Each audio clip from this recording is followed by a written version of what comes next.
녹색병원에 그 노동환경건강연구소, 아니 녹색병원이라기보다는 원진직업병관리재단의 그 아래 녹색병원이 있고, 그다음에 저희 연구소가 이제 병렬로 이렇게 있습니다. 그래서 저는 이제 원진직업병관리재단에서 만들어진 노동환경건강연구소에서 지금 일하고 있습니다. 잘 아시겠지만 저희 재단은 이제 80년대 말에 있었던 원진레이온 사건을 계기로 만들어진 재단과 병원과 연구소이고요. 저희 원진레이온이기 때문에 레이온사가 일명 이제 인공비단이라는 섬유입니다. 꽤 그 고급 섬유 중에 하나죠. 그걸 만들려면 CS2라는 용매를 사용해야 되는데요. 이 CS2라는 용매가 신경독성이 굉장히 강한 동물입니다. 강한 화학물질입니다. 근데 그때 당시에는 이제 80년대 요 사이였기 때문에 그때 당시에는 이 CS2가 어떤 화학물질인지 어떤 건강 영향을 갖고 있는지에 대해서 사용하는 사람하고 관리하는 사람 아무도 모르고 있었고요. 심지어 그때 인터뷰를 들어보면 전날 후에 과음을 하면 다음날 아침 머리가 굉장히 아프잖아요. 그래서 이건 그냥 들은 이야기입니다. 공식적으로 기록되어 있는 이야기는 아니고. 그래서 간혹은 이제 그 CS2가 이렇게 막 흘러내리는 거기에 이렇게 머리에 넣어서 억지로 공기를 들이마셨다고 합니다. 신경독성이 있기 때문에 띵 하게 되는 거잖아요. 그러면 이제 그 고통을 잠시 잊는 거죠. 그러니까 그 정도로 이 CS2라는 것에 노출이 되면 어떻게 되는지에 대해서 아무도 알지 못했고 관심도 없었고 관리하지 않고 있었다는 거죠. 그래서 이제 결국은 이제 문제가 발생하게 됩니다. 그래서 지금까지 저희 재단에서 900에서 1000명 가까이 되는 직업병 환자들이 발생을 했고, 이미 많은 분들은 이미 이제 고생하시다가 돌아가신 분도 있고요. 그래서 대표적으로 이제 신경질환이기 때문에 뇌 쪽에 가장 많은 이제 심지어 뇌암으로 돌아가신 분도 많고, 뇌질환이나 이제 정신질환으로 고통받고 돌아가신 분들 상당히 많습니다. 이 흐름은 우리가 쉽게 이해할 수 있는 것처럼 뭔가 제도가 없거나 관리가 부실한 곳으로 위험이 이렇게 자연스럽게 흘러간다는 것을 보여주는 대표적인 사례가 아닌가 싶습니다. 이것도 이제 사실 뭐 보건의료 사업장뿐만 아니라 모든 사업장에 동일하게 적용될 수 있는 이야기인데요. 관리 제도가 없거나 관리가 잘 안 되거나 근본적으로는 잘 모르고 있는 상태에서 문제는 반드시 일어나고 있는 것 같습니다. 그래서 일단 잘 알아야지 잘 관리가 될 거고, 잘 관리가 돼야지 잘 보호가 되는 거고요. 일단 우리가 놓친 부분은 그것은 다시 사후에라도 어떤 그 지원이 될 수 있도록 지금이라도 이제 알아두면 전반적인 도움이 되지 않을까. 그래서 서두에 말씀하신 것처럼 뭐 환자를 찾는 이제 걸 한다든지 하면 어떤 부서에서 어떤 물질 때문에 어떤 병이 발생할 수 있는지를 대략 알 수 있으면 아마 그 사람이 지금 어떤 병으로 이제 고생하고 있을 때 그 사람 이력을 쫓아가 보면 아마 어떤 이제 원인들을 엮어갈 수 있는 틀이 만들어지지 않을까라는 생각이 듭니다. 그래서 오늘은 첫 번째는 이제 유해 물질하고 그 중에 이제 유해 물질하고 발암 물질을 구분한 이유는 이제 사실 따지고 보면 굉장히 많은 화학 물질들을 사용하고 계시는 것 같아요.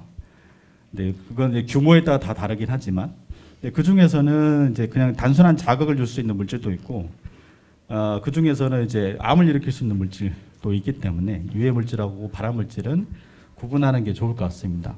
근데 발암 물질을 관리한다는 것은 사실 적절하진 않은 것 같은데요. 발암 물질은 사용하지 않는 게 가장 적극적인, 제 첫 번째로 취할 수 있는 가장 적극적인 조치가 아닐까 싶습니다. 근데 부득이하게 사용할 수밖에 없는 것도 있죠. 그런 경우에는 가장 엄격한 관리를 해야 되기 때문에 그런 차원에서 이제 관리라는 표현이 이제 그때는 이제 어울리는 것 같습니다. 근데 사실 이제 사용하지 않는 것도 가장 근본적인 관리의 형태이기 때문에요. 그거 포함해서 이야기를 하면 될 것 같습니다.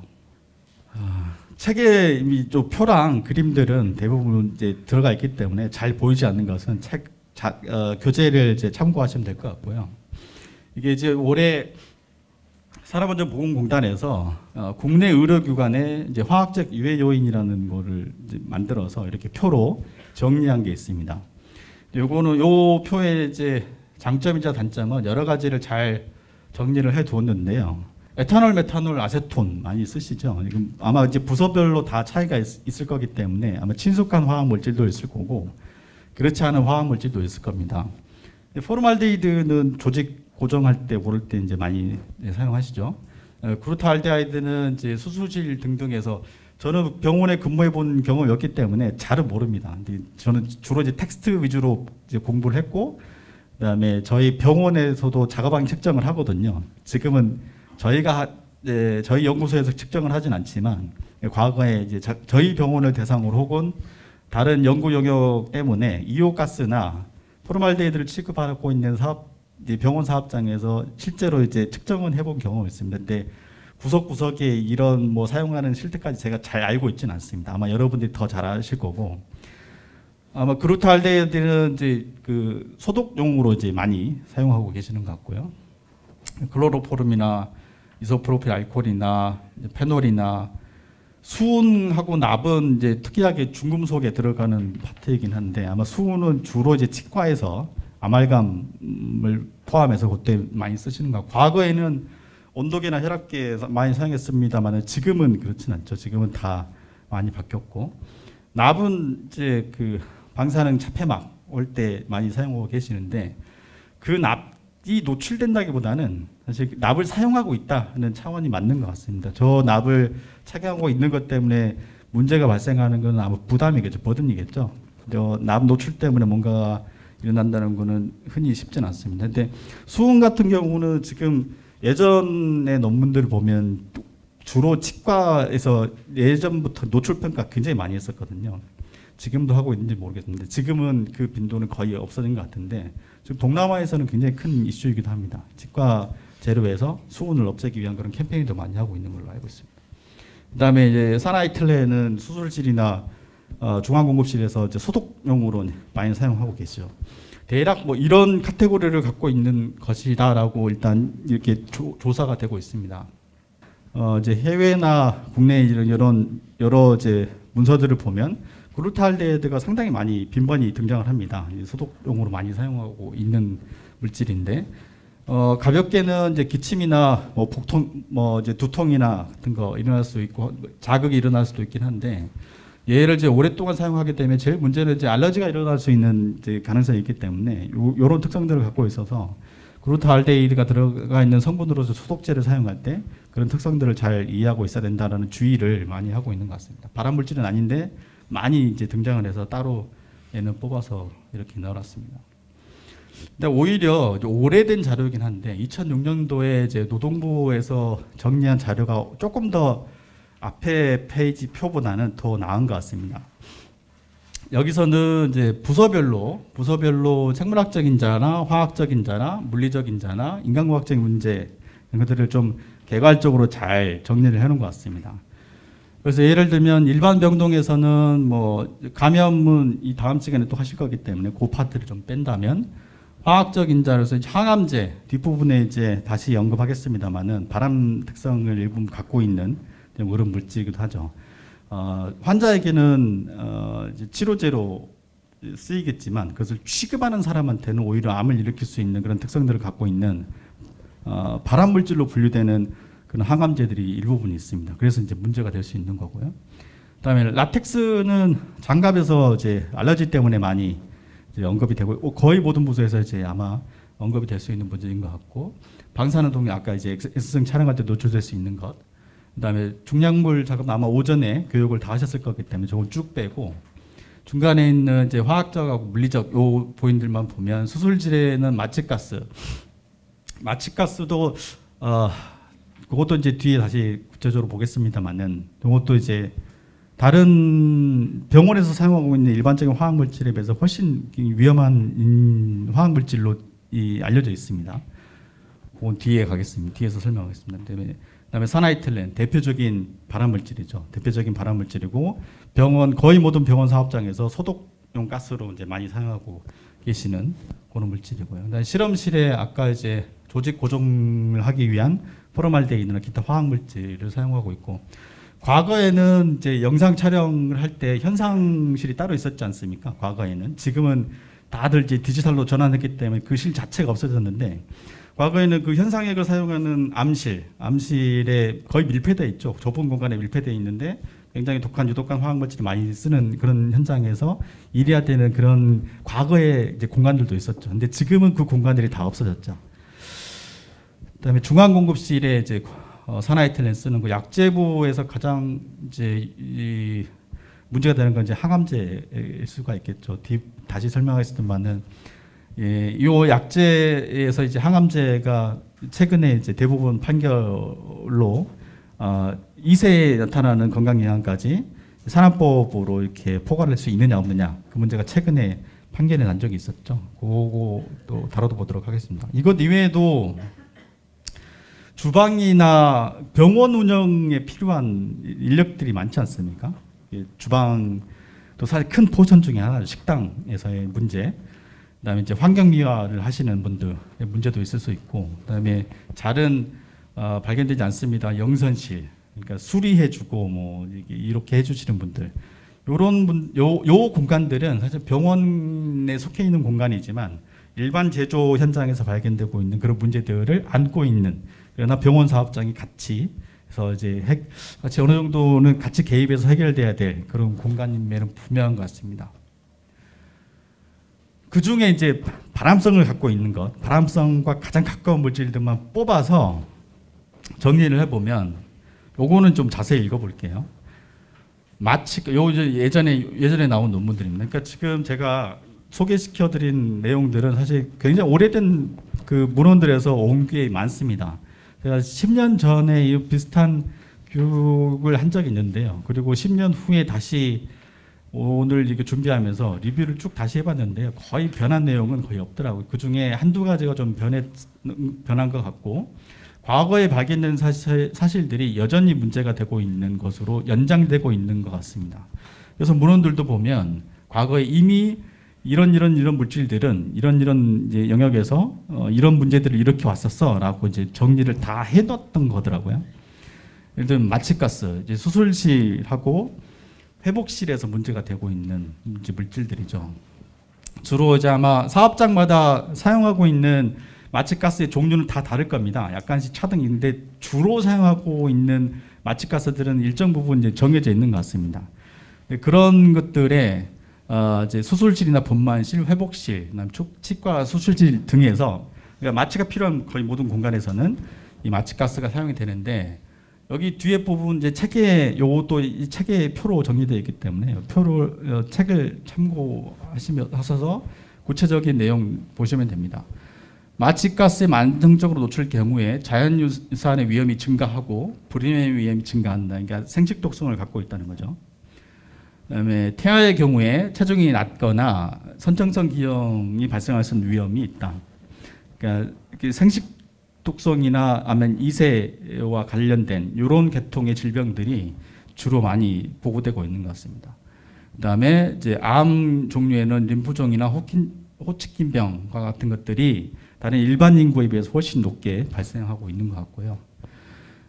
일부 이제 연구에서는 아이들의 지능 발달이나 혹은 이제 암 발생, 그러니까 아이들이 지능 발달이 지체되거나 혹은 이제 어른들처럼 그것에 직접 노출된 어른들처럼 일종의 암이 더 많이 발견되기도 한다라는 보고가 있었던 그 당시에.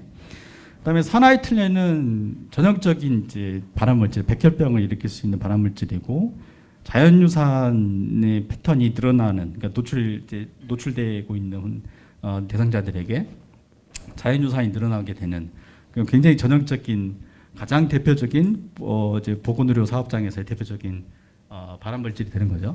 그다음에 이제 포르말데히드는 이것도 이제 그 백혈병을 일으키는 발암성을 갖고 있기도 하고, 그다음에 이제 비인강암, 이쪽 코 요 부위에 암을 일으킬 수 있는 전형적인 발암물질로 알려져 있습니다. 그다음에 항암제도 그 중에 모든 항암제가 다 그렇다는 건 아니고요. 그 중에 어떤 일군의 항암제들은 발암성을 갖고 있다라고 보고가 되고 있습니다. 그다음에 이제 MMA, 요거는 아마 이제 그 보형으로 넣어지는 그런 성질의 재료인 것 같고요. 요것도 요 저자는 뭐 돌연 변이성이 있는 것 같다라고 분류하고 있는 것 같은데요. 근데 아이약이라고 국제 WHO 산하기구 국제암연구소에서는 바람성이 그렇게 있는 것 같지 않다라고 분류하고 있는 것 같습니다. 어쨌든 독성은 있는데 바람성까지는 아니다라고 보고하고 있고요. 그다음에 유기화합물 중에 과거에는 벤젠이 들어가 있는 것을 간혹 사용한 예가 있는 것 같습니다. 이게 벤젠을 목적의식적으로 사용했다기보다는 라벨을 떼낸다거나 할 때 그 이제 요 벤졸이라고 하는 거 있잖아요. 벤졸 과거에는 그랬던 것 같습니다. 벤졸 같은 거 뿌려가지고 라벨 같은 거 빨리 떼고 그 거뭇거뭇한 거 빨리 지우고 하는 그런 용도로 사용되는 제품 중에 벤젠이 들어가 있었던 사례가 종종 있었던 것 같습니다. 벤졸이라는 게 벤젠의 다른 이름이기도 하거든요. 근데 간혹은 벤젠이 아닌데 그냥 벤졸이라는 이름의 제품으로 팔기도 했었던 것 같습니다. 그건 좀 혼란스럽긴 한데 어쨌든 이제 뭐 영선실 같은 경우에는 지금은 많이 없어졌습니다만은 신너나 페인트에 벤젠이 들어가 있는 제품이 과거에 많이 있었죠. 그러면 그런 거 많이 사용하시면 당연히 이제 벤젠과 관련된 백혈병 같은 것 걸릴 수 있는 가능성이 높죠. 성면은 병원 사업장의 문제라기보다는 전반적인 문제라고 봐요. 병원 사업장에서 성면을 특별한 목적을 가지고 성면을 사용하는 케이스는 없는 것 같거든요. 제가 알기로는. 근데 지금 아마 오래된 건물, 저희 병원에도 위에 있는 성면 텍스가 아직 일부분 남아 있습니다. 다 다른 것으로 다 바꾸지 못했기 때문에. 근데 이제 그 사실 위에 성면 텍스는 건들지 않는 게 사실 최적의 관리거든요. 닿지 않고 손상되지 않게 관리하는 것. 나중에 리모델링 기회가 있을 때 일괄 걷어내고 다른 안전한 재질로 교체하는 것은 맞는데 중간에 그것을 억지로 건들 필요는 없을 것 같습니다. 성명 문제는 전체 여기에 고유한 문제라기보다는 전체의 문제인 것 같습니다. 그래서 이렇게 이제 유해 물질이 여러 가지 종류가 있는 것 같은데요. 그 중에 특히 발암성을 갖고 있는 것 위주로 설명을 좀 드리도록 하겠습니다. 산화이틸렌. 아까 보여드렸지만 유산을 일으킬 수 있는 특징을 갖고 있고요. 그다음에 국제암연구소에서 그러니까 WHO 산하의 국제암연구소 아이약이라고 하는데 거기서 사람한테 암을 일으킬 수 있는 물질, 그다음에 사람한테 암을 일으킬 수 있는 작업의 형태, 그다음에 사람에게 암을 일으킬 수 있는 가능성이 매우 높은 산업의 형태 이런 것들을 연구를 합니다. 뒷부분에도 나오겠지만 야간 노동을 포함한 교대제 또 역시 여기에서 이제 분류를 하죠. 2A 정도. 그러니까 1, 2, 3, 4인데 1 다음에 2를 A하고 B로 나눕니다. 당연히 A가 B보다는 발암성이 좀 높겠죠. 그렇게 분류하고 있습니다. 그다음에 3 이렇게 분류하고 있는데 산화이틸렌은 그 중에 이제 1급에 들어가는 물질입니다. 그러니까 확실한 발암 물질. 얘는 이제 사람한테 이제 여러 가지 증거에 입각해서 사람한테 암을 일으킬 수 있는 증거가 확실할 때 그때 1급 발암 물질로 합니다. 주로 백혈병하고 뭐 폐종양하고 뇌종양들이 발견되고 있다라고 보고하는 곳도 있고요. 근데 주로 이제 백혈병과 매칭을 많이 시키고 있습니다. 그다음에 이제 돌연변이성도 많이 있다라고 보고 있고, 그러니까 유전 독성도 있다. 그래서 이제 유산과 같은 이런 이제 상태로 이제 건강영향이 나타나기도 한다라고 보고 있는 겁니다. 요거는 이제 그 미국의 이제 노동부 산하 기구에서 이제 거기도 들어가 보니까 최근에 이제 들어가 보니까 각 산업별로 어떤 위험 요인들이 있는지를 쭉 이제 나열을 하고 그것의 이제 건강 영향, 그걸 어떻게 줄일 수 있는지 이런 관리 방안들을 한 챕터에 한 이제 웹사이트에 다 모아서 정리를 해놓은 사이트가 있더라고요. 그 사이트에서 이제 에틸렌 옥사이드에 대해서 이렇게 정리해 놓은 겁니다. 자극을 줄 수 있고 숨이 가빠질 수 있고 두통이 올 수도 있고 그다음에 이제 그 설사가 나거나 혹은 이제 역겨운 그런 것들이 이제 일으킬 수 있는 이런 이제 급성 독성이 나타날 수도 있긴 한데 중요한 건 이제 이쪽이죠. 아까 말씀드렸던 이제 백혈병을 비롯한 여러 가지 암이 발생할 수 있다는 거고 자연유산이 나타날 수 있는 것하고 그다음에 아이들 그 2세한테 이제 유전적 영향을 줄 수 있는 것하고 그다음에 이제 요거는 제가 확인을 못했는데 이제 감작 반응을 일으킬 수 있는 물질이기도 하다라고 분류를 하고 있는 것 같습니다. 핵심은 이제 요쪽이죠. 이제 급성 독성을 일으키는 것보다는 이제 만성 독성을 일으키는 것 중에서 이제 반암성을 포함한 이런 여러 가지 손상을 일으킬 수 있다는 물질로 분류가 되고 있습니다.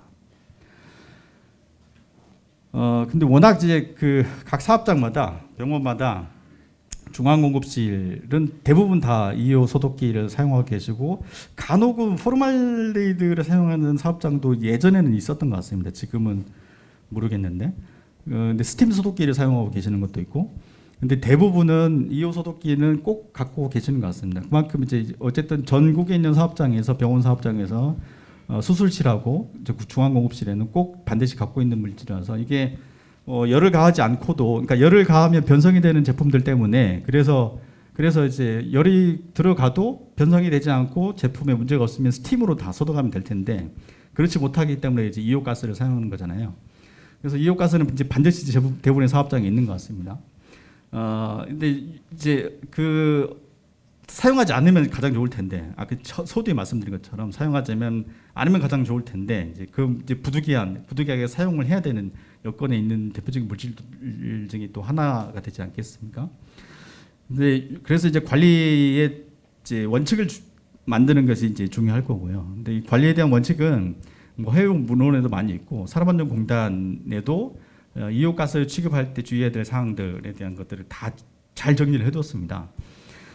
그래서 그런 것 문서들을 참고하면 되는데 그 문서를 모아서 이제 제가 여기 교재에 이제 넣어놓은 거니까요. 한번 차근차근 읽어보시되 제가 좀 설명을 드리면, 허가를 받은 소독기, 그러니까 중앙공급실이 있으면 중앙공급실 안에 이제 이오 소독기가 있겠죠. 뭐 다른 소독기도 여러 개 있겠지만 이오 소독기 같은 경우는 별도의 밀폐된 공간 안에 이오 소독기를 설치하고 관리하는 것이 첫 번째 필요하고요. 그러려면 그런 시설을 만든 후에 이렇게 이제 허가를 받은 이제 노동자만 들어갈 수 있는 그런 이제 영역으로 관리하는 게 첫 번째 필요합니다. 두 번째는 그렇게 이제 소독기, 그러니까 중앙공급실 안에 별도의 밀폐된 이제 이오 소독기의 그 공간을 만들었으면 그 공간은 국소배기 장치를 반드시 설치를 해서 그 안에 있는 공기가 밖으로 다 빠져나가게 만들고, 그러면 자연스럽게 음압이 형성이 되겠죠. 그 별도로 만들어진 공간은 그게 요겁니다. 음압을 유지하다. 그러니까 별도로 만들고 국소배기 장치로 다 공기를 빼버리면 그러면 거기는 당연히 이제 음압이 형성이 돼 있겠죠. 그러면 중앙공급실은 어떤 상태가 돼야 되느냐? 중앙공급실은 양압을 형성하는 조건이 만들어져야 됩니다. 그래서 그러면 중앙공급실에는 양압이 형성되어 있기 때문에 외부에 있는 공기가 들어오지 않죠. 중앙공급실로. 행여라도 이제 이오 소독실에 있는 공기가 빠져나와서 들어올 수 있기 때문에, 그래서 중앙공급실은 양압 조건을 만들어 두는 게 필요하고, 별도로 만들어진 이오 소독기 소독실은 음압을 형성할 수 있을 정도로 이제 국소배기 장치를 설치해서 운영하는 게 필요하다. 이게 이제 첫 번째입니다. 그러니까 부득이하게 사용해야 된다면 노출을 최대한 막아야 되겠죠. 그래서 노출을 최대한 막는 방법 중에 첫 번째로 이제 국소배기 장치를 최대한 활용하는 겁니다. 별도의 밀폐 공간을 만들고 국소배기 장치 시설을 해서 거기는 음압을 만들고 중앙공급실은 양압을 만들고, 그렇게 되면 공기 자체가 이동하기 힘들어지기 때문에 그 안에서 만드는 이오가스가 밖으로 나오기는 어렵게 될 겁니다. 이제 그 말을 옮겨 놓은 겁니다. 대부분 이제 저희 가보면 소독기 위에 소독기가 별도의 공간에 마련되어 있지 않고 이제 이오 이제 중앙공급실 내에 같이 있고, 그 공기가 저기 병원의 공조시설로 개방되어 있는 곳에 같이 설치되어 있습니다. 그러면 이걸 측정을 해보면 다른 공간에 이 공조기가 연결되어 있는 다른 공간에서 측정을 해보면 거기도 이오가스가 발견이 됩니다. 그러니까 이렇게 공조기로 전체로 다 연결돼 버리면 우리는 이오가스를 전혀 사용하지 않고 취급하지 않는데도 그런 공간으로도 이오가스가 넘어가서 측정을 해보면 발견이 됩니다. 황당한 측정 결과가 나올 수도 있는 거죠. 그래서 별도의 공간이 이제 반드시 필요합니다.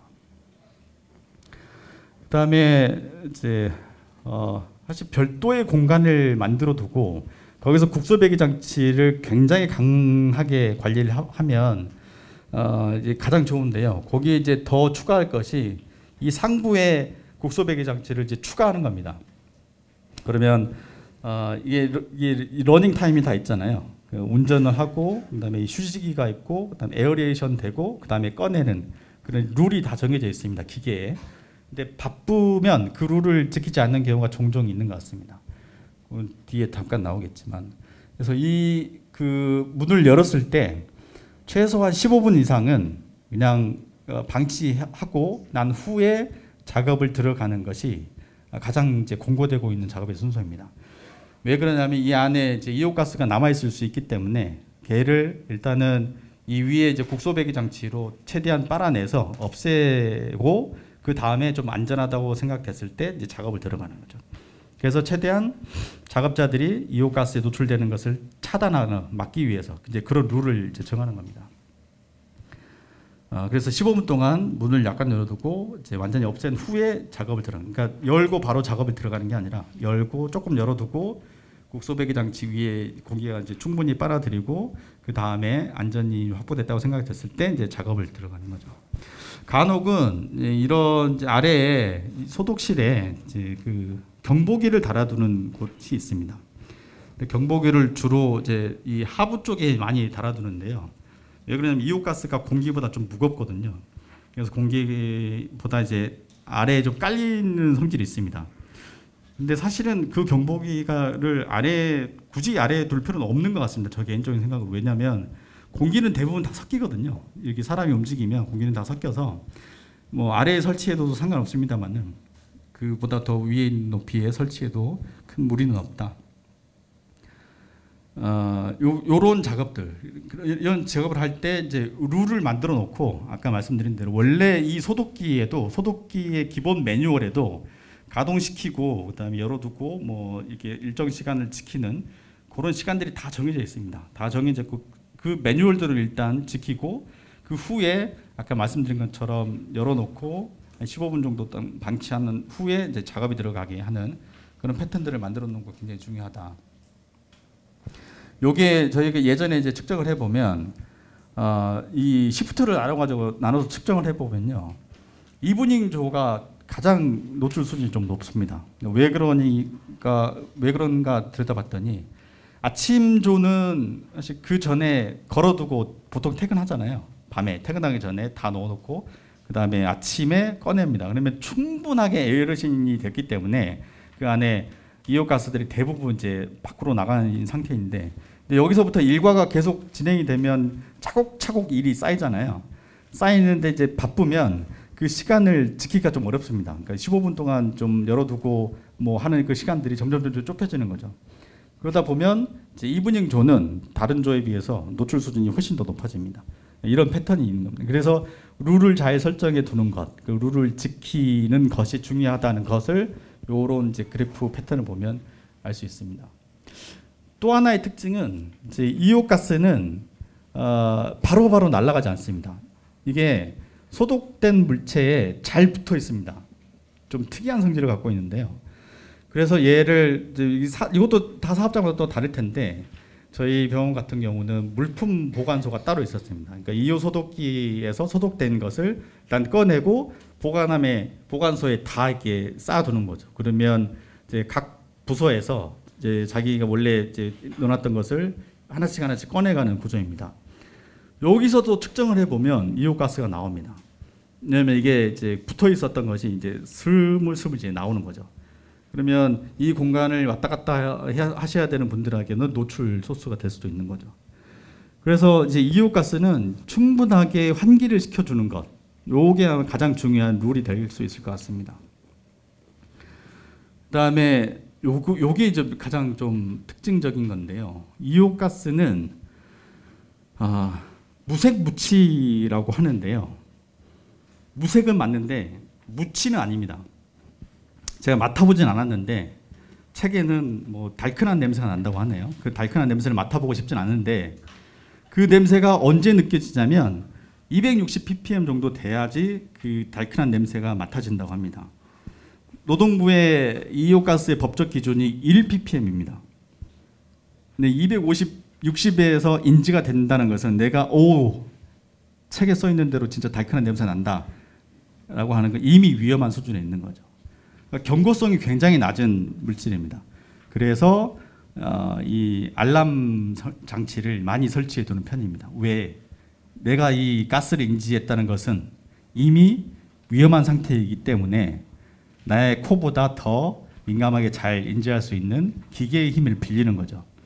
그래서 그런 알람기를 많이 설치해서 운영하고 있기도 합니다. 이게 이제 중요한 포인트입니다. 그래서 첫 번째 사나이 틀레는 이제 공기 정화 시간을 충분히 이제 확보하는 것, 그다음에 그것을 이제 지킬 수 있게 작업 운영의 순서를 정하는 것, 그다음에 독립된 공간에서 공조를 시키는 것, 그다음에 여기 경고성이 없기 때문에 알람 시스템을 유지하는 것, 요게 아마 필수가 돼야 되지 않을까 싶습니다. 개인 보호가 있습니다. 아마 사업장마다 병원 인증 받기 위해서 EO 소독기 앞에 뭐 MSDS도 붙여놓고 이제 관리 요령도 부착해 놓고 그다음에 개인 보호구도 이렇게 뭐 갖춰놓고 할 겁니다. 대부분은. 근데 요렇게 이 세트가 돼야 되거든요. 이호가스에 침투하지 않아, 이호가스가 침투하지 않고 호흡기로 들어오지 않게 하기 위한 개인 보호구의 세트는 결국엔 이 모양이 됩니다.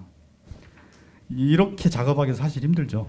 이렇게 작업하기 힘들기 때문에 앞에 말씀드렸었던 이 시스템, 설비하고 그다음에 이제 에어레이션, 충분한 에어레이션이 될 수 있게 만들어지는 그 조건들, 경보 장치 활용하는 것, 그런 것들이 좀 우선돼야 되지 않을까 싶습니다. 그다음에 이제 두 번째, 이제 포르말데히드입니다. 포르말데히드는 자극 증상 굉장히 심한, 뭐 이미 다 일부분은 경험해 보셨을 테니 자극 증상이 굉장히 높은 물질이죠. 왜 우리가 새집증후군의 주범이기도 하지 않습니까? 그 모델 하우스에 들어가 보면 눈물 콧물 나는 게 다 얘 때문이죠. 접착제에 들어가 있는 포르말데히드가 비산되면서 이제 나오면서 그 공간에 일정의 농도를 형성하게 되면 굉장히 자극을 느끼게 됩니다. 그 수준이 0.1 정도, 굉장히 낮은 수준인데요. 그 정도에서 일어날 수 있습니다. 그다음에 요거 노출되면 알레르기 감작 반응이 일어날 수 있는 특성도 갖고 있습니다. 아까 이호가스도 마찬가지 이제 감작 반응을 일으킬 수 있는 물질이었다고 하잖아요. 얘도 감작 반응을 일으킬 수 있는 물질이기도 합니다. 요것도 이제 이호가스랑 마찬가지로 이제 비인강암, 코 쪽에 암이 발생하는 하고, 그다음에 이호가스랑 비슷하게 이제 백혈병을 일으킬 수 있는 대표적인 사업장의 발암 물질입니다. 이 사진은 제가 최근에 사업장을 방문해 보지 못했기 때문에 예전의 사진인 건데요. 왼쪽하고 오른쪽 비교해 보시면 이제 뚜렷한 차이가 있죠. 지금 뭐 왼쪽 같은 상황은 없을 것 같다고 생각이 들어요. 제가 10년 전의 사진이기 때문에 저렇게 이제 보기에도 사실 위험하기도 하고요. 그래서 이렇게 국소배기 장치가 잘 설치되어 있는 곳에 이렇게 보관을 하게 되면 여기서 행여라도 새어나게 되는 포르말데히드를 줄일 수 있죠. 그다음에 요것도 일부 사업장인데요. 여기서 이제 조직 이제 잘라내고 포르말데히드 보관하고 하는 이제 작업장인데, 여기에 이제 국소배기 장치를 이렇게 설치를 해서 바로바로 이제 가스가 이제 포집될 수 있도록 이렇게 설치한 사례도 볼 수 있었습니다. 요것도 이제 포르말린이 담겨 있는 통을 일일이 드러내지 않고 바로 이제 아래에서 배수구로 바로 폐수로 버릴 수 있도록 그런 시스템을 갖춘 사업장도 예전에 있었고요. 제일 아마 많이 사용하시는 곳 중에 하나, 이제 분주 작업을 할 때 많이 사용하시는 것 같습니다. 근데 지금은 사실 분주 작업 기성품을 많이 사용하시는 것 같고요. 근데 과거에는 이 분주 작업을 사실 상당히 많이 하셨던 것 같습니다. 물론 그 일 양 자체가 매일매일 반복되거나 하는 양은 아니고 일정 뭐 시점에 따라서 한꺼번에 분주 작업을 해놓고 사용하고 분주 작업하고 사용하고 뭐 그렇게 하셨는데, 그때 저희 이제 일부 부서에서는 이렇게 만들어서 사용하기도 했었습니다. 그냥 개방된 책상에서 칸 포르말린 통 갖고 와가지고 일일이 이제 분주하는 그 작업, 짧게는 뭐 10분, 길게는 한 30분 정도 갈 수 있는데, 그 동안 이제 포르말데히드에 노출될 수 있는 가장 대표적인 작업 상황이죠. 이제 그렇게 이제 오픈된 책상에서 그렇게 하면 그건 당연히 노출될 수밖에 없는 거기 때문에 그래서 이렇게 따로 별도로 아크릴로 이렇게 국소배기 장치 완전히 포위가 된 그런 상자를 만들어서 손만 들어갈 수 있게 이렇게 작업을 만들어 놓고 그다음에 요 공기는 이제 벽에 석션 호수랑 연결시켜 가지고 요 안에서 발생한 공기가 외부로 다 빠져나갈 수 있게 이렇게 만들어서 사용하기도 했습니다. 근데 이것보다는 사실 기성품을 그냥 사용하는 게 훨씬 더 간단할 것 같고요. 그러면 노출될 수 있는 기회는 아예 없어지는 거기 때문에 그렇게 활용하시는 게 더 나을 것 같습니다. 그렇게 실제로 해보면 이게 이제 오픈된 테이블에서 이제 측정된 값 0.13 정도 되죠. 아예 이런 구조로 만들어서 측정을 했을 때 보면 10배 이상 떨어지는 것을 볼 수 있습니다. 지금 아마 기성품을 사용하면 거의 이제 안 나올 가능성은 높죠. 그러니까 그렇게 이런 사례를 굳이 보여드린 이유는 이게 이제 국소배기 장치라는 것의 전형적인 활용의 예거든요. 그러니까 이오가스도 마찬가지로 이오가스의 이 전체 공간을 중앙 공급실이라고 생각할 수 있을 거고요. 여기 박스 아크릴 박스를 이오가스가 들어가 있는 별도의 공간이라고 생각하시면 딱 맞을 것 같습니다. 그러면 이오가스가 들어가 있는 이 별도의 공간은 석션으로 해서 공기를 계속 빼내면 이 작업자들에게 노출될 가능성이 현저히 줄어들죠. 대신 그러면 이 안에 이제 음압이 형성돼 있을 거고요. 그 다음에 이 중앙 공급실은 양압을 형성하게 되면 더더구나 이 안에 있는 공기가 밖으로 빠져나가기는 어려운 조건이 만들어지죠. 그래서 제가 이오가스랑 똑같은 원리인데요. 이렇게 부두기 사용해야 된다면 얘는 이제 근본적으로 사용하지 않아도 되죠. 기성품이 있기 때문에. 그러니까 첫 번째는 사용하지 않는 게 가장 좋습니다. 두 번째 부두기하게 사용해야 된다면 이런 조건, 이런 시스템을 만들어 두는 거 확보하는 게 가장 필요하다. 이 포르말린 이제 분조 작업을 한다거나 혹은 이오가스를 사용한 소독 장소 똑같이 기본적인 원리를 똑같이 적용할 수 있는 컨셉이라고 보시면 될 것 같습니다. 이제 세 번째는 이제 마취가스인데요. 이건 이제 아마 사업장마다 다 다를 것 같습니다. 세부프란을 쓰든 뭐 얘를 쓰든 간에 여러 가지 유형의 마취가스를 사용할 수 있을 것 같습니다. 지금까지 주로 알려져 있는 가장 이제 극단적인 건강 영향은 염색체를 손상하는 것. 염색체를 손상한다는 것이 이제 발암 가능성이 높다는 거죠. 염색체가 계속 손상되다가 그것이 이제 원래 상태로 리커버리가 안 되면 발암 가능성이 굉장히 높아지는 거죠. 두 번째가 유산하고 태아 기형될 수 있는 가능성이 높은 그런 대표적인 물질이라는 거죠. 이것도 이제 아까 그 미국 노동부의 산하기관의 이제 홈페이지에 들어가 보면 메스껍거나 어지럽거나 두통이 일어났거나 그다음에 여기에 이제 그 유산이 일어나거나 불임이 되거나 혹은 이제 태아에게 선천적인 결손이 발생할 수 있는 사실 여기가 이제 핵심이라고 봐야겠죠. 근데 암은 어떤 유형의 암이 빈발한다라는 거는 찾을 수 없었는데요. 아마 다른 일반 인구에 비해서 이렇게 마취가스 직업적으로 마취가스에 많이 노출됐었던 간호사 혹은 그 직군들이 다른 직군에 비해서 암의 발생 비율이 더 높게 관찰됐나 봅니다. 근데 앞에 있는 물질들처럼 특정 어떤 암이 더 많이 나타난다. 그거는 찾을 수는 없었습니다. 그리고 마지막에 이제 그 간하고 신장 쪽에 질병을 일으킬 수 있는 가능성이 매우 큰 이런 물질로 이제 분류가 되고 있습니다. 그래서 심지어 어떤 이제 이것도 옛날 문헌인데요. 매일 한 갑 정도의 담배를 피는 것과 비슷한 독성이라고 비유할 수 있다라고 표현하기도 합니다. 그러니까 흡연하지 않았는데도 흡연했을 때 예상되는 이제 건강의 피해 그거를 대략 유추해서 맞춰 본 거죠. 그래서 마취가스에 노출된다는 것이 일상적으로 노출된다는 것이 하루에 한 갑 정도의 담배를 피는 것과 비슷한 이제 건강 영향을 초래할 수 있다라고 비유하신 논문도 있습니다. 그래서 이게 아까 유산이나 태아 결손 선천적인 결손을 일으킬 수 있는 건강 영향을 갖고 있기 때문에 그래서 임신 여성하고 수유기 여성에게는 업무 조연을 할 필요가 있다라고 보고하고 있습니다. 주로 이제 중환자실하고 회복실하고 둘 다 이제 문제가 될 수 있는데, 중환자실이나 수술실이나 여기서는 당연히 이제 마취가스를 사용하기 때문에 마취가스를 사용하는 환경에서 뭐 밸브나 뭐 그런 것들이 혹은 과다한 마취가스가 사용하게 되면 이제 흘러나올 수도 있을 거고요. 그러면 그 현장에서 노출될 수 있는 거는 이제 당연하죠.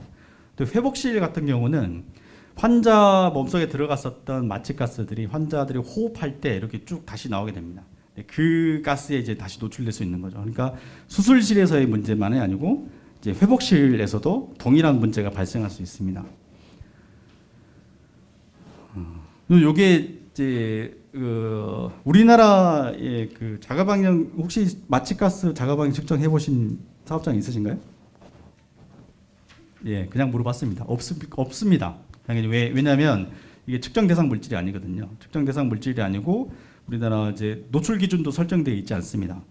근데 이제 해외에는 이제 다른 나라에는 이렇게 물질별로 요 정도로 이제 노출 기준이 설정되어 있습니다. 그리고 실제로 측정한 사례도 있고요. 우리나라에 아예 없느냐?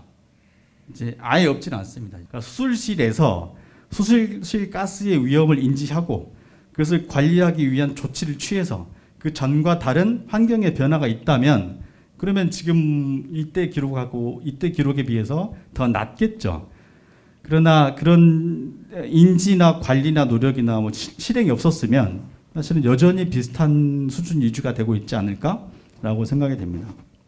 근데 이걸 자가방역 측정을 통해서는 해결할 수 없습니다. 왜냐하면 자가방역 측정에 평가 항목이 포함되어 있지 않기 때문에 이거를 측정하는 것 자체가 기술적으로는 가능한데요. 이거는데 아마 현장에서는 어려울 것 같습니다. 이거를 근데 이제 별도의 아마 뭔가를 프로그램을 만들어서 따로 하면 되지 않을까. 전체 이제 보건의료 노조에서 차원에서 전체 이런 이제 발암성이 있는 물질에 대한 별도의 뭐 이런 프로그램을 만들어서 한번 지금 시점에서 여전히 문제가 되나? 뭐 이런 것들을 하는 프로그램을 통해서 해결하는 것이 맞을 것 같고요. 이거를 모든 사업장에서 다 일시에 다시 측정에 마취가스를 다 넣자 뭐 이렇게 하는 거는 좀 속도가 안 날 것 같고요. 논란이 많이 될 것 같습니다. 별도의 프로그램으로 충분히 가능하지 않을까라고 생각이 됩니다. 요것도 아까 EO 가스가 260ppm이었죠. 인지가 되는 농도가. 근데 이게 아까 노출 기준의 수준을 보면 50, 뭐 2 정도 수준입니다. 근데 얘도 예전 연구에 보면 할로세인이라는 물질이 있는데 얘도 한 50 정도의 기준을 적용할 수 있는 물질일 겁니다. 근데 얘가 한 250ppm 됐을 때 마치 가스 냄새가 나는데? 라고 인지한 사람이 한 절반 정도밖에 안 됐다고 합니다. 그 정도로 얘도 이오가스랑 비슷하게 경고성이 좀 낮은 물질이죠. 내가 이미 맡고 있다는 것은 내가 어느 정도 위험한 수준에 처했다라는 것이기 때문에 얘 같은 경우는 진짜 아까 이오가스처럼 관리가 필요한 거죠. 그래서 이 관리의 모식도를 이제 아마 수의 병원에서 만들어진 모식도 같은데 이렇게 밖으로 공기가 빠져나가게 하는, 그래서 안쪽에 최대한 공기가 노출되지 않게, 그러니까 이것도 이제 사실 이제 국소배기로 관리하는 전형적인 사례라고 볼 수 있겠죠. 그래서 수술실에서 마취가스를 제거하는 시스템을 만드는 것이 필요하다. 마취를 안 할 수는 없지 않습니까? 이오로 소독하지 않을 수 없고 포르말데히드로 고정하지 않을 수 없기 때문에 포르말데히드를 사용하지 않고 고정하는 액도 많이 개발되어 있는 것 같긴 합니다. 근데 여전히 이제 이렇게 필수적으로 사용되어야 되는 가스 중에 하나이기 때문에 이런 가스라면 이제 아까 이오 가스처럼 혹은 포르말데히드처럼 이런 시스템을 갖추는 것이 필요하다. 근데 그것에 앞서서 우리가 한 번도 측정해 보지 않았기 때문에 지금 현재 우리가 어떤 상황에 처해 있는지를 알 수가 없잖아요. 그래서 그것을 모니터링할 수 있는 프로그램 정도는 한번 선행해 볼 필요가 있지 않을까. 그래서 지금 현재 시점에서 마취가스가 뭐 수술 현장이나 혹은 회복실 현장에서 우리가 우려할 만한 수준으로 농도가 형성되어 있고 그것을 관리하기 시스템이 아직 마련되어 있지 않다면 그것을 이제 그런 과학적인 증거를 가지고 주장할 수 있지 않을까라고 생각이 됩니다. 그래서 이것도 갑자기 나타난 문제가 아니기 때문에 오래전부터 이 마취가스를 관리하기 위한 기본 가이드라인이 다 정해져 있었습니다. 예를 들면 수술실에는 공기를 시간당 15회 정도 환기를 하라고 하고 있습니다. 이게 무슨 말이냐면 이 공간이 수술실이라고 하면 이 공간에 있는 공기를 15번, 그러니까 시간당 15번 정도는 바꾸라는 이야기입니다. 그 중에 3번은 그 시간에 3번은 외부의 신선한 공기를 넣어서 순환을 시키라는 이야기죠. 왜냐하면 이게 대부분 다 건물로 대형 건물이잖아요. 대형 건물의 공조 시스템으로 돌아가는 구조이기 때문에 그 공조 시스템은 에너지를 최대한 효율적으로 사용하기 위해서 외부의 공기를 최대한 덜 들여와서 공기를 순환시킵니다. 중간에 필터링만 들어가고, 근데 이제 마취가스 같은 경우는 그 공간을 관리하기 위해서는 15번을 순환시키되 그 사이사이에 외부의 신선한 공기를 3회 정도는 전격적으로 다 혼합을 해서 그렇게 공기를 관리하라라는 가이드가 있고, 회복실은 이제 그거보다는 조금 이제 횟수가 좀 줄어듭니다. 그다음에 뭐 이렇게 주기적으로 이제 모니터링도 하고 그 기록을 5년 이상 갖도록 하고, 그다음에 이제 건강 검진을 할 때 간 기능하고 신장 기능에 대한 모니터링을 꼭 해라라고 들어가 있어요. 아까 저기 그림에 있었던 것처럼 맨 오른쪽 맨 끝에 기억이 나실지 모르겠지만 간하고 신장 기능에 영향을 줄 수 있는 질병을 초래할 수 있다라고는 건강 영향이 있었잖아요. 그것 때문에 이게 들어가 있는 겁니다. 그래서 마취가스를 취급해야 되는 노동자는 이제 이 배치 전에 이런 건강 모니터링을 하고 배치하고 난 후에 꾸준히 이런 항목들을 계속 모니터링해라라는 겁니다. 그래서 마취가스는 일단 우리도 한번 살펴보자. 이거는 제 개인적인 제안인데 한번 살펴보자는 거고, 이미 가이드는 많이 만들어져 있기 때문에 이 가이드대로 운영될 수 있도록 뭔가 좀 주장을 할 수 있지 않을까라는 생각을 합니다.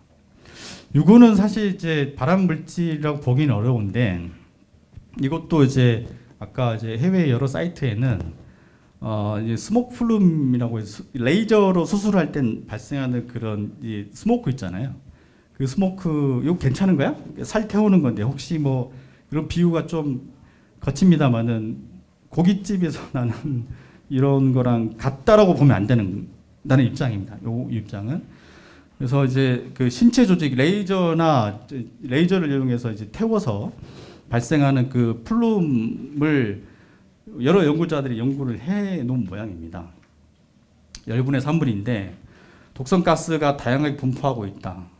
벤젠, 발암물질이죠. 시아나수소는 질식성 가스에 해당하고요. 포르말데히드 아까 설명드렸고, 바이오에로젠, 심지어는 바이러스가 살아서 그 플룸 안에 들어있는 바이러스가 살아서 전이가 돼서 병을 옮길 수도 있다라는 연구도 하고 있는 것 같습니다. 이제 현실적으로는 이제 잘 보이지 않게 하거나 냄새가 매캐하거나 하는 것도 있는데, 일부 연구에서는 뭐 돌연변이성까지 있다라고 연구하고 있는 것 같습니다. 근데 이쪽은 아직 연구된 내용들이 많지 않아서 그 중에 제가 이제 하나만 갖고 왔는데요. 시간이 없어서 그냥 그대로 갖고 왔습니다만은 이게 이 돌연변이성이 있느냐라는 건데, 그것을 따와서 해봤더니 실제로 돌연변이를 그 세포 수준에서 연구를 해봤더니 돌연변이성이 일부 관찰이 되더라, 그런 논문도 있었고, 그다음에 이제 그 호흡기에 영향을 줄 수 있는 호흡기에 영향을 줄 수 있느냐, 그것도 이제 챔버 실험을 했더니 이제 그 동물들이 행동 패턴이 바뀌거나 호흡을 이제 어려워하거나 혹은 병변이 이제 폐에서 병변이 발견되거나 뭐 그렇더라, 뭐 그런 거고요. 그다음에 이 그 셀이 요 스모크 안에 있었던 것을 잡아가지고 이제 그 키워봤더니 그것이 죽어 있는 것이 아니고 그것이 계속 오랫동안 살아 있더라, 뭐 그런 거고요. 그다음에 요거는 이제 전염성 질환이 이전에 갈 수 있는 거냐, 그 플룸을 통해서. 근데 그것도 이제 가능하다라고 본 겁니다. 이 실험에 의하면. 그래서 그 안에 뭐가 있냐? 근데 아까 뭐 여러 문헌에서 뭐 벤젠, 포르말데히드, 시아나수소 등등이 있었다고 하는 이 논문에서는 뭐 시아나수소하고 부타디엔 이런 것들이 발견이 되더라라는 겁니다. 그러니까 단순히 살이 태워져서 나오는 단순한 연기는 아니라는 거죠. 그 안에 이제 각종 유해 물질, 우리가 지금 유해 물질이라고 분류하는 여러 가스들이 발생하고 있는 것 같고요. 그 안에 있는 세포들이 다 죽어 있는 게 아니고 그중에 일부는 살아 있어서 병을 옮길 수도 있는 가능성도 있는. 총체적으로는 그래서 얘도 좀 돌연변이를 일으킬 수 있는 그런 포텐셜이 좀 있는 게 아니야? 뭐 요 정도까지는 연구를 하고 있는 것 같습니다. 당연히 이것도 이제 그래서 좀 더 찾아보면 이제 그 뭡니까, 레이저로 시술하는 그 앞에 노즐을 또 추가해가지고 연기를 바로바로 다 빨아들일 수 있는 그런 시스템도 이미 많이 개발되어 있는 것 같습니다. 우리가 이제 인지하지 못하거나 그 솔루션에 익숙하지 못해서 그렇지 이미 어떤 분야에서는 다 인지하고 그것을 관리하기 위한 시스템이나 그런 뭐 도구들이 많이 개발되어 있는 것 같습니다. 이건 발암 물질은 아니지만 수술실에서 특히나 이제 수술실 그 챕터에 들어가 보면 꼭 등장하는 이야기라서 여기 한번. 그다음에 방사능은 우리 이제 방사능이 이제 얘가 발암성이 있냐 없냐를 구분할 때 그 경계점이 요 정도 됩니다. 정도. 그 방사능이 이온화를, 그러니까 그 세포 수준까지 다 들어가서 그 안에 있는 전자를 들뜨게 할 수 있느냐 없느냐, 그 정도의 에너지를 갖고 있냐 그렇지 않느냐. 그러니까 그 에너지의 크기를 기준으로 이온화 방사선하고 비이온화 방사선하고 구분합니다. 그래서 이온화 방사선에 들어가는 병원에서 사용하는 가장 대표적인 엑스레이 같은 것, 그런 것들은 이제 발암성을 갖고 있는, 그래서 조사량 계속 조사하면서 어느 수준 넘지 않게 관리를 하고 있잖아요. 그런 것처럼 이온화를 일으킬 수 있는 이온화 방사선에 들어가는 것은 이제 발암성을 갖고 있다고 보고 있고, 이제 UV를 기준으로 UV A까지를 여기서는 이제 보는 것 같습니다. 그래서 UV가 A, B, C 이렇게 나누는데 C는 사실 지구상에 도달하지 않습니다. 이렇게 쭉 오다가 오존층에서 C는 다 차단이 되거든요. 에너지가 굉장히 높기 때문에 아마 오존층 없이 UV가 다 들어오면 아마 지구상에 이제 생물이 생존하기 좀 굉장히 어려워질 겁니다. 근데 다행히 C, B까지는 C는 완전히 차단이 되고, 그다음에 대부분 들어오는 건 A에 UV가 들어오고 있습니다. 근데 이것도 장기간 노출이 되면 이것 때문에 이제 그 야외 노동자들이 피부암 많이 발생하기도 하죠. 완전히 안전한 건 아니고, 그다음에 이제 쭉 내려와서 이제 우리가 흔히 이제 전자파라고 하는 것, 송전선 이야기하는 전자파 있죠. 그 전자파가 요쯤에 있습니다. 극저주파 60Hz이기 때문에 요쯤에 있는 겁니다. 그다음 맨 끝에 있는 거 아예 이제 0, 헤르츠 자체가 0, 그런 것도 있죠.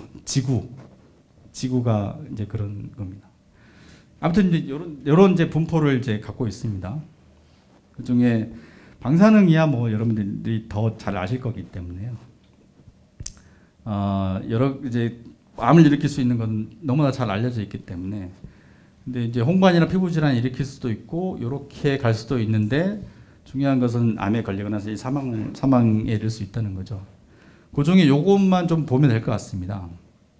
방사능 노출로 나타날 수 있는 암의 종류가 아까 계속 말씀드린 아이약에서 확실한 충분한 증거가 있는 암, 그런 것들을 쭉 보시면 이런 부위에 일어나고 있는 암들은 방사능 노출로 사람에게 발견되는 암의 유형으로 이미 충분한 증거를 갖고 있는 암의 유형으로 분류가 되고 있습니다. 그리고 상당한 인과관계가 있는 거예요. 얘보다는 증거가 조금 덜하지만 그래도 이제 인과관계가 어느 정도 좀 높은 애들, 그런 애들은 이런 부위에 암을 일으킬 수 있는, 따지고 보면 거의 대부분의 주요한 암을 일으킬 수 있는 물질로 이제 볼 수 있겠죠. 이런 노출 기준도 이미 이제 그 다 설정되어 있고요. 연간 50mS로 이렇게 이제 안전 관리에 대한 규칙이 정해져 있어서 아마 방사선 하시는 분들은 이게 필름 착용하시고 많이 하시죠. 그래서 간혹은 이제 그 연간 피폭량을 넘어서면 떼놓고 작업하기도 하시죠. 그게 아마 제일 좀 관리의 포인트가 아닌가 싶은데요. 사실 얼마나 노출되고 있는지를 모니터링할 수 있는 훌륭한 도구가 있어서 우리가 이제 우려하고 있는 이 기준을 넘는지 넘지 않는지를 관리할 수 있는데, 근데 행여나 이제 그것 때문에 불이익을 당할까봐 모니터를 빼고 작업을 하고 계시잖아요. 그것 때문에 만약에 빈칸이 생기면 우리가 알 수 없는 거기 때문에 그 빈칸 때문에 나중에 혹시 피해를 받았는데 그 빈칸 때문에 혹시 더 큰 피해를 받을 수도 있지 않을까라는 우려도 개인적으로는 생각하고 있습니다. 그래서 그 모니터를 솔직하게 하고 잘 관리해서 더 피폭되지 않게 관리하는 방향으로 활용하는 그런 이제 순환 구조를 좀 만드는 게 좀 필요하지 않을까. 그렇지 않고서는 계속 기록이 남기 때문에 그것을 넘지 않으려고 이렇게 회피하는 방향으로 이제 움직일 수도 있지 않겠습니까? 그것만 좀 하면 되지 않을까 싶습니다.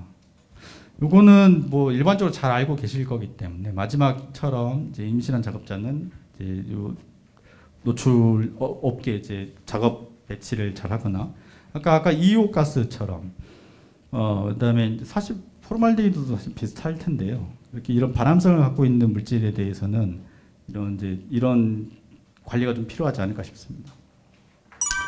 항암제 발암성을 갖고 있다라고 분류가 되고 있는 이런 종류의 항암제는 아까 말씀드렸듯이 환자에게는 치료제지만 이거를 취급해야 되는 노동자에게는 발암 물질일 수 있습니다. 특히 이제 태아에 기형을 유발할 수 있는 그런 독성들을 갖고 있다고 널리 알려져 있습니다. 그래서 항암제를 포함한 이런 물질들의 뭐 백혈병 등등을 포함해서 선천적 결손과 같은 것들이 나타날 수 있고, 우리나라에 그 사례가 있었죠. 제주의료원에서 취급했던 가능성이 유산 등에 대한 산재가 인정이 됐고, 그리고 작년에 그 간호사들에게서 태어난 아이들에게도 선천성 질환에 대해서 산재로 인정을 했죠. 그 판결문을 보면 이 판결문은 한번 유심히 볼 필요가 있다고 생각이 됩니다.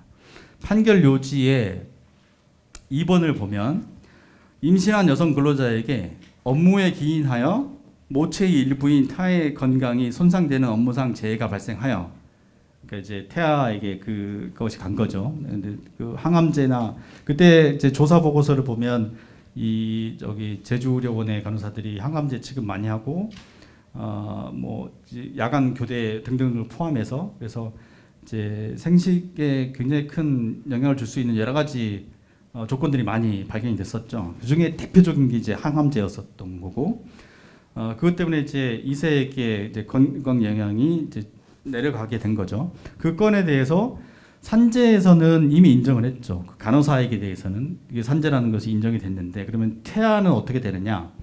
이제 그것에 대한 이제 최종 이제 대부분 판결이 작년에 나온 거고, 그래서 산업재해보상법에 따른 요양급여 수급 관계가 성립하게 되었다면 이후 출산으로 모체와 단일체를 이루던 태아가 분리되었다 하더라도 이미 성립한 요양급여 수급 관계가 소멸된다고 볼 것은 아니다. 따라서 여성 근로자는 출산 이후에도 모체에서 분리되어 태어난 출산아에 선천성 질병 등에 관하여 요양급여를 수급할 수 있는 권리를 상실하지 않는다. 아마 이게 국내 최초의 사례인 것 같습니다.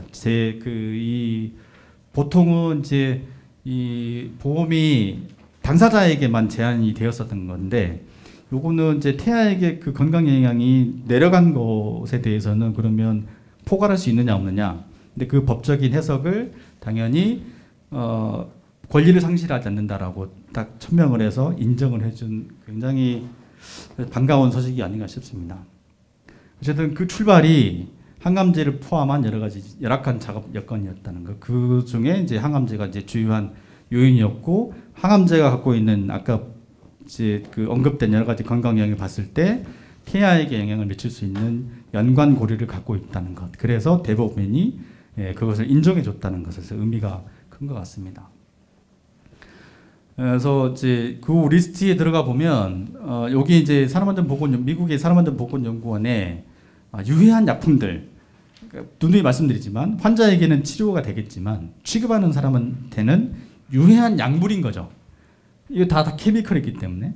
그래서 그런 것들을 이렇게 요 리스트에 들어가 보면 그런 그 물질들을 다 정리를 해놨습니다.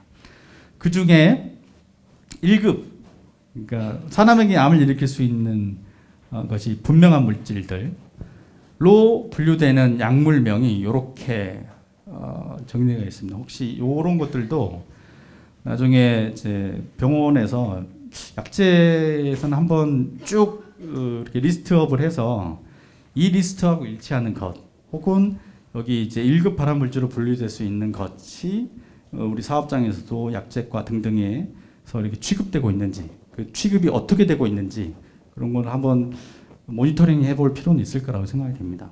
그래서 다시 한번 뭐 제주 의료원과 같은 사건들이 다시 또 나타나지 않으라는 법이 없으니까요.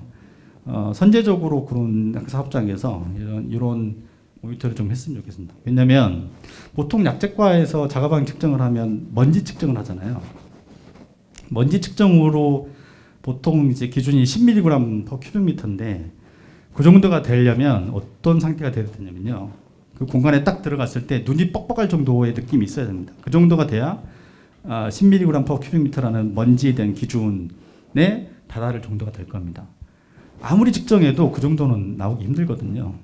근데 일반 먼지와 같은 수준으로 이런 항암제를 포함한 약제의 노출 관리를 그거가 비슷한 수준으로 하면 안 되죠.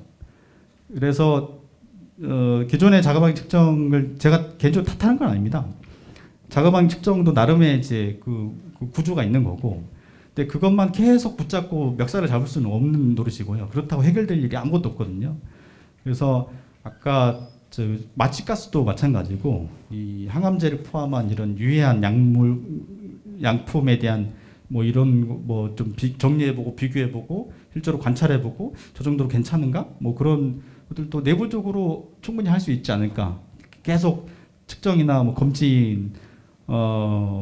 검진이나 연계해가지고 잘하고 있네, 잘못하고 있네, 뭐 그 따질 여력이 그런 건 아닌 것 같습니다.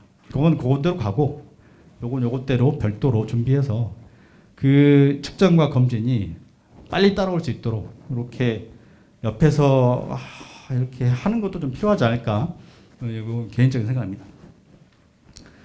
그다음에 아까 이제 그 야간 교대를 포함한 교대제, 이것도 아이약에서 2A, 그러니까 1급, 2급, 3급, 4급에서 2를 A하고 B로 나눴다고 했죠. 그래서 2A입니다. 근데 이 B는 뭐냐면 여기 probably carcinogenic to human이잖아요. 근데 이 B는 possibly carcinogenic to human입니다. 우리나라 말로 하면 사람에게 암을 일으킬 수 있는 물질. 의미가 사실 똑같죠. 근데 영어에서는 좀 다른가 봅니다. 영어에서는 probable이라는 표현을 쓸 때하고 possible이라는 표현을 쓸 때하고 굉장히 큰 차이가 있는 것 같습니다. 그래서 probable은 가능성이 매우 높은 상황에서 그런 probable이라는 말을 쓰고요. possible은 그럴 수 있을 것 같아. 그러니까 정도가 좀 약한 차이가 있는 거 분명. 그 영어권에서는 자기들끼리는 의미가 분명한데 우리한테는 비슷해 보이죠. 어쨌든 그런 특징들을 갖고 있습니다. 이 정도면 굉장히 이제 가능성이 높은 거죠. 그래서 그 특히 여기서 이제 뭐 대륙간 비행을 하는 그런 사람들도 거의 직업적으로 이제 이 밸런스가 완전히 깨지는 그런 작업 스케줄을 갖고 계시잖아요. 포함합니다. 그래서 2010년도에 나왔었던 이 아이약 보고서의 표지에 그래서 간호사가 등장합니다. 야간 노동을 포함한 이 교대제를 대표하는 직업군으로 이제 간호사가 등장을 했고, 그다음에 소방관, 그다음에 도장 작업자들, 요때 이제 한꺼번에 묶어가지고 이렇게 발간했고, 그 중에 이제 간호사, 야간 노동을 포함한 대표적인 직업군으로 가능성가 등장한 이 시프트에 대해서 EA로 분류를 했고요. 그다음에 2020년에도 다시 한번 똑같이 그때 내렸던 EA가 여전히 유효하다라고 보고하고 있습니다. 왜 그러냐?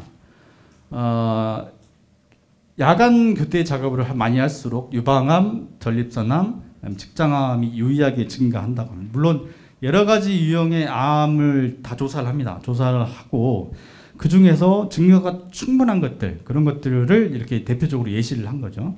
그게 유방암, 전립선암, 그다음 직장암이 유의하게 증가한다. 동물 실험을 실제로 해보면 염증이 증가하거나, 그러니까 계속 이제 재우지 않고 밤에 깨우고 못 자게 하고 뭐 그런 것들을 계속 이제 실험으로 해보는 거죠. 만성염증이 증가하고 면역력이 감소하고 갑자기 이제 세포가 증식한다든지 이런 것들이 계속 관찰이 되는 거죠. 이런 것들이 이제 나중에 이런 암으로 발전할 수 있는 전조가 되는 거죠. 그래서 이런 증거들에 실제로 역학 연구를 해보면 이런 암들이 다발하고 있고 동물 실험을 했더니 그 기전이 분명하고 그래서 이 야간 교대를 포함한 교대제는 EA로 분류될 수 있는 그런 위험한 작업의 형태다라고 이제 분류를 하고 있는 겁니다. 교대제 아마 관리 이거는 제가 하지 않더라도 다른 여러 기회에서 뭐 관리 잘 알고 계실 겁니다. 그 룰을 따를 수 있느냐 없느냐의 문제죠. 그 다음에 마지막에 이제 최근에 이제 문제가 되고 있는 그 조리 작업장 문제만 간단히 언급하고 10분 남았네요. 10분 안에 정리하고 혹시 질문이 있으실까 싶습니다만은 질의응답 시간 갖고 정리하도록 하겠습니다. 지금 조리 작업장에 조리흉 이야기 많이 하지 않습니까?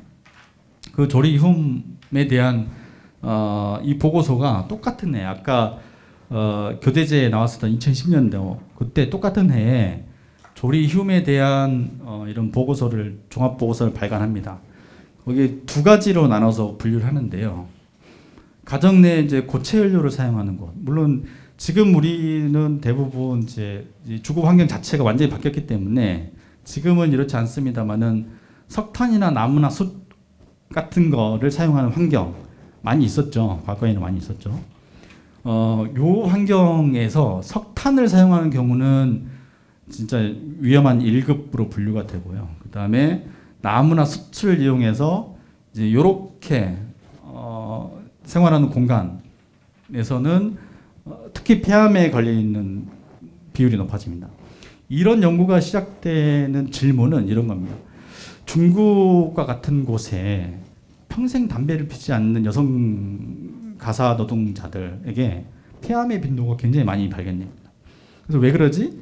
라고 계속 이제 추적하다 보니 사용하는 연료 그리고 그 연료에서 발생하고 있는 검댕, 그 검댕 때문에 이런 이제 폐암이 발생된다는 이제 증거들이 모여서 이런 결론에 다다른 거죠.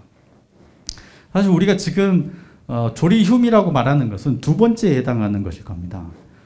기름을 이용해서 고온으로 튀기는 때 발생하는 그런 이제 흉 같은 거 그런 것들 안에 뭐가 들어있냐면 첫 번째는 그 자체가 굉장히 미세한 입자로 발생을 합니다. 굉장히 미세한 입자라는 것은 폐에 가장 깊숙한 곳까지 직행할 수 있는 거죠.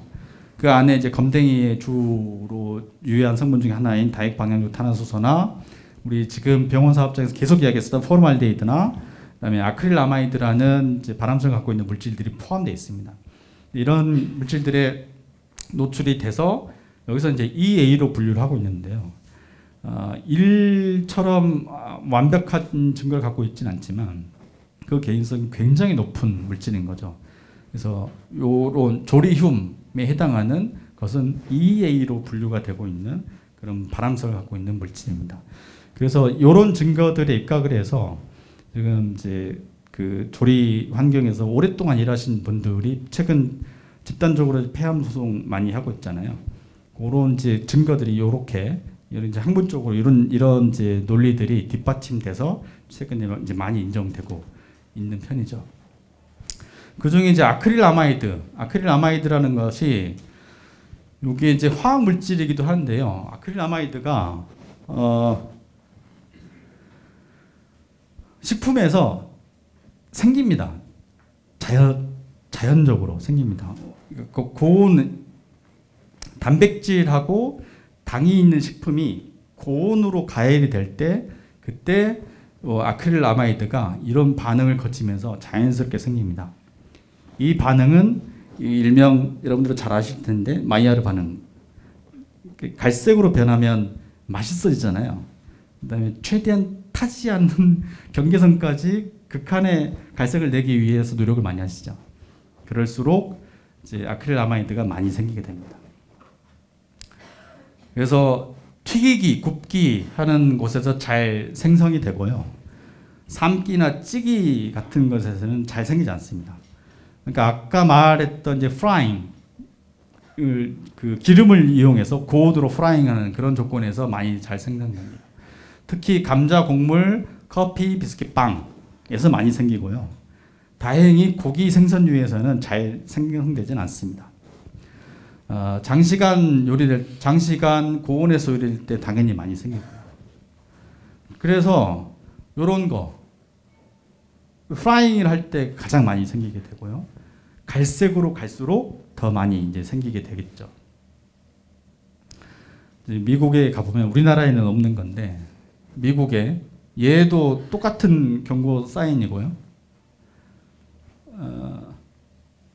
맥도날드 똑같은 경고 표지입니다. 이게 미국의 캘리포니아 주법에 의해서 제조자가 자기 제품 안에 발암 물질이 있다는 것을 사전에 고지하지 않으면 어마어마한 벌금을 물게 됩니다.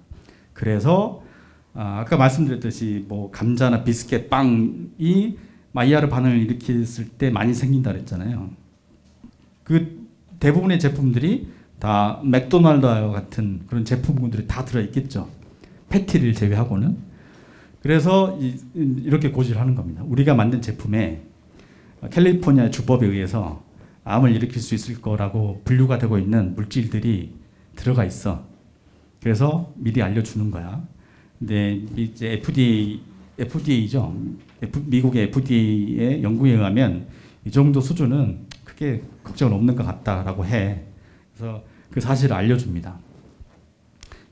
이제 시간이 거의 다 됐는데 이것을 알려드린 이유는 알고 있기 때문이죠. 알고 있기 때문에 이제 관리가 가능한 거죠. 그리고 그 알고 있다는 사실을 그 정보가 정말 필요로 한 사람들에게 제공하고 있다는 거죠. 그러면 그 정보를 필요로 하는 사람들이 이런 정보에 입각해서 판단을 할 수 있고 액션을 취할 수 있다는 거죠. 그 과정을 이제 보여드리기 위해서 이렇게 몇 가지 올려드렸습니다. 그래서 이런 작업을 할 때 많이 생긴다는 거고요. 실제로 측정을 해보면 아주 미량이긴 한데 공기 중에서 발견되긴 합니다. 이것도 이렇게 발견되기도 합니다. 그 중에 이제 아까 미세하게 발생한다고 했죠. 이거 이제 미세먼지로 발생되는 이제 건강 영향은 뭐 잘 아실 테니까. 얼마나 이제 작은 사이즈로 발생이 되냐면, 요게 이제 요 정도 수준의 요것이 이제 프라잉을 해서 발생되는 먼지를 측정을 해가지고 먼지 사이즈가 얼마나 되나 이걸 연구한 겁니다. 그래서 중간 값을 보니까 35나노미터 정도 되는 거죠. 우리가 PM2.5라고 하죠. PM2.5라고 하는 것은 이 입자의 사이즈가直径이 2.5 마이크로미터 정도 된다는 거잖아요. 그걸 우리 초미세먼지라고 하죠. 이제 나노미터면 마이크로미터의 이제 1000분의 1이지 않습니까? 그러니까 얘는 0.035 마이크로미터가 되는 거죠. 우리가 PM2.5 뭐 이렇게 농도가 높으면 굉장히 걱정 많이 하지 않습니까? 상상할 수 없을 정도로 작은 사이즈로 발생을 합니다. 근데 그 정도 사이즈면 이제 폐에 가장 이제 깊숙하게 쑥 바로 들어갈 수 있겠죠. 그래서 이런 것들을 다 종합을 해보면 조리움의 이제 그 발생의 기전이나 그 안에 있는 유해한 물질의 성분이나 그다음에 조리하시는 분들 작업 여건들은 우리가 잘 알고 있지 않습니까? 이렇게 열악한 환경에서 환기가 잘 되지 않은 것에서 그래서 오랫동안 그런 환경에서 작업하셨던 그런 기록으로만 봐도 폐암에 걸릴 가능성이 매우 높다는 것은 짐작할 수 있죠. 그래서 이제 최근에 많이 인정이 되고 있습니다만은, 근데 과거에 측정 기록은 없습니다. 여기 조리실 측정해 본 사업장 있습니까? 조리실에 측정해본 사업장이 사실 별로 없을 겁니다. 그래서 최근에 이 전반적인 작업 방향 개선, 그다음에 작업 방향 측정 요구를 많이 하고 계시죠. 그런 것처럼 알 수 있는 항목들은 빨리 알 수 있게 뭔가 뭐 모니터링도 해보고 뭐 조치도 좀 취해보고, 그다음에 알았을 때 그것을 어떻게 개선할 건지 그 원칙들은 이미 많이 개발되어 있는 것이 있어서 그 원칙들을 잘 따르되 그게 현실에 잘 맞을 수 있게 조율하는 것, 요것만 잘 매칭시킬 수 있으면 아마 관리는 어느 정도 좀 욕심껏 다 될 수는 없겠지만 다다라갈 수 있지 않을까라는 생각이 듭니다. 첫 번째는 일단 알아야 된다는 거고, 그다음에 그 알 수 있는 여러 가지 기회가 있으면 활용해 보자는 거고요. 그다음에 기존에 잘 개발되어 있는 원칙들을 현장과 잘 맞게 적용을 해보자. 그런 제가 오늘 이제 말씀드렸던 것은 그 세 가지 원칙에 대한 자세한 정보였었던 것 같습니다. 이상으로 오늘 제가 준비한 것을 마치도록 하겠습니다.